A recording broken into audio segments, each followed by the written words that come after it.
We ran every test we could think of on you two, and it confirms that you are indeed identical, down to your DNA, fingerprints, even retina scan.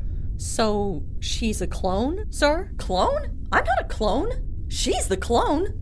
You're the one who just appeared out of nowhere? I'm not a clone, and I didn't ask to be here. I keep telling you people, I have to get back to my ship. Tling needs me. Please, we're working on that.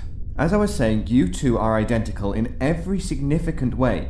We did find one small but crucial difference, however. We almost didn't catch it, but we discovered a quantum flux in Ms. Carpenter's cellular RNA that resonates at the subatomic level with a signature different from normal matter. You can't change the quantum signature of matter. That's basic physics. All of the matter in the universe resonates with the same signature. All the matter in this universe, you mean? So, what? She's from a different universe? Sir? Parallel universe, alternate reality, but yes, that's our theory. It seems that the protomatter explosion Ms. Carpenter described to us, combined with her ship going to warp, opened a hole in space-time, and she fell through it, so to speak, into our universe. But how did she end up here in the Beta Rigel system, on the Yorktown? Zenir is hundreds of light years from here. Right. Shouldn't she have just appeared in Zenirian space? I mean, our Zenirian space? That did puzzle us. But when we studied our scans more closely, we discovered that a very tiny portion of Ms. Carpenter's RNA resonates normally for our universe. And when we compared her RNA to yours, Ensign, we found that an equally small portion of your RNA matches the quantum flux signature of the majority of Ms. Carpenter's. So that transporter overload, it mixed us together? We don't think so. Tell me, were either of you ever exposed to a significant quantum fluctuation or temporal anomaly before today? Every time you go to warp or use the transporter, My family's cargo ship, Mercury Rising, got kicked out of warp by a freak ion storm when I was a kid. Afterwards, we noticed the ship's chronometer was off by about 5 minutes. There was a lot of damage from the storm, so we thought it was a malfunction. But when I checked, there was no damage to the chronometer. I just reset it. But I always thought it was weird. When did this happen? 5409.6. Yes, in the Belarus sector. Parallel universe indeed. No other events like this before or after? Nothing like that. Just today. That meshes with our working theory. It seems to me that on that day, the ion storm you mentioned provided enough energy to open up a rift between our two universes when combined with the temporal instability of your family's ships falling out of warp, and that each of your ships, and each of you, momentarily occupied the exact same space-time as our two realities overlapped. You merged, so to speak, and when you diverged again into your own universes, each of you came back with, well, a little piece of the other. It's that bit of corresponding matter that brought Ms. Carpenter here. But we weren't in the same place today. Not even close. Your bond means that distance no longer matters, according to interdimensional string theory. It would also explain where your clothing went, Ms. Carpenter. It's still back in your universe, since, naturally, your clothing doesn't share your RNA. You were wearing clothing. I was piloting my ship. I have to get back. Excuse me for saying, but from your description of that protomatter explosion, Ms. Carpenter, there may be no ship to get back to. Have you considered that? I have to try. I'm the captain. We'll do all we can, Captain. This'll be your cabin for as long as you're here. I'm sure it's not quite what a captain is used to. Are you kidding? This is bigger than my entire bridge. What kind of ship is... Her name's Aurora. Merchant-class cargo ship. I refit her from a mothballed Monitor-class gunship. She's not pretty, but she's tough. Oh, so you're not in Starfleet. There is a Starfleet in your universe. Oh yeah, it seems pretty much the same. We even have a Yorktown.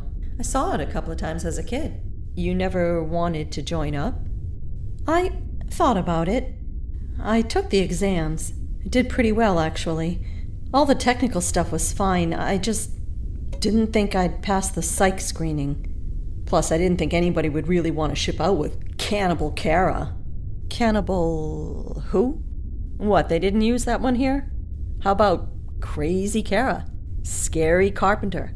Or Kara Carver-Upper? What the hell are you talking about? After the ion storm, when everybody was... How did you survive? I almost died of boredom, if that's what you mean. We were stuck out there for 5 weeks before we got rescued. I swear it's half the reason I thought of joining Starfleet in the first place. But the Romulan ship, it didn't... What Romulan ship? They're alive? Mom? Dad? Tracy? The boys? They're alive? Yes, they're fine. What happened in your... What's wrong? What's happening?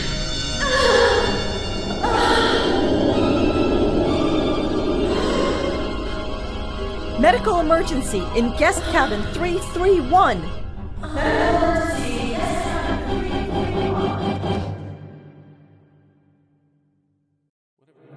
Whatever happened to her seems to have disrupted every system in the body, keeping her on morphine along for the pain. But if she wakes up agitated, you can give her a shot of this.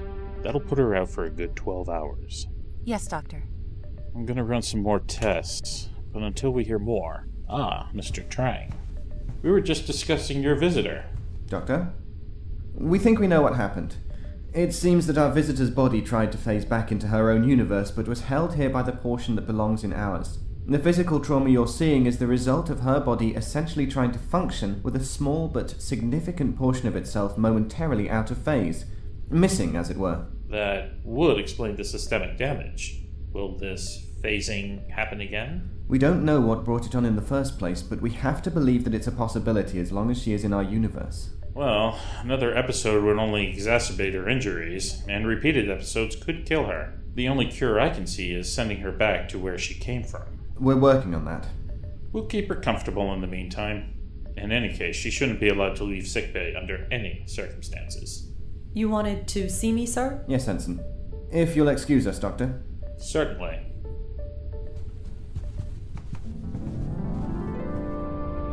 Ensign Carpenter, did I not ask you to tell me anything you felt might pertain to this incident? Yes, sir? Then why was it left to crewman Schultz to discover that your Mercury Rising is at Beta 2 station, right in this star system, and has been for 3 days? I didn't think my family's whereabouts was any of your business. Everything is my business when it comes to the science of... everything. Yes, sir. I don't believe in coincidences, Ensign. Had you planned on visiting your family during Yorktown's assignment here? No, sir. Very well, Ensign. If you think of anything else that might relate to this matter, whether you think it's my business or not, you will tell me. Yes, sir. I understand that you were already on report before this incident. I would hate to have to add to your troubles. Are we clear? Yes, sir.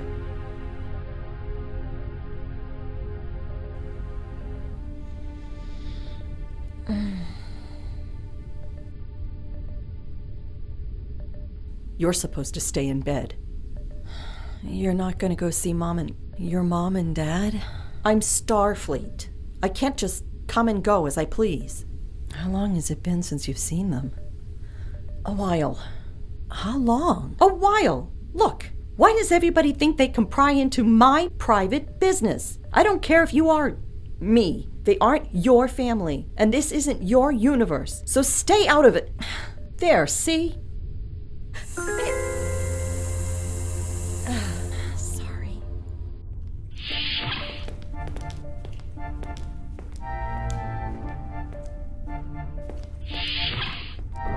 I'll just have her out for a couple of hours. Sir? Sir. Yes, sir. What's a transporter tech need a shuttlecraft for? I thought you beam jockeys considered shuttles obsolete. We're, doing some transporter range testing, sir. Beaming crates back and forth. Well, try not to beam out any of those seats, Ensign Carpenter. Yes, sir. Sir.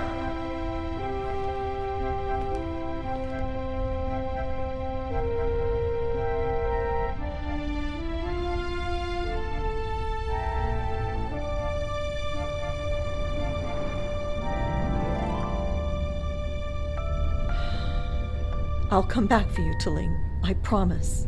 I just have to do this first.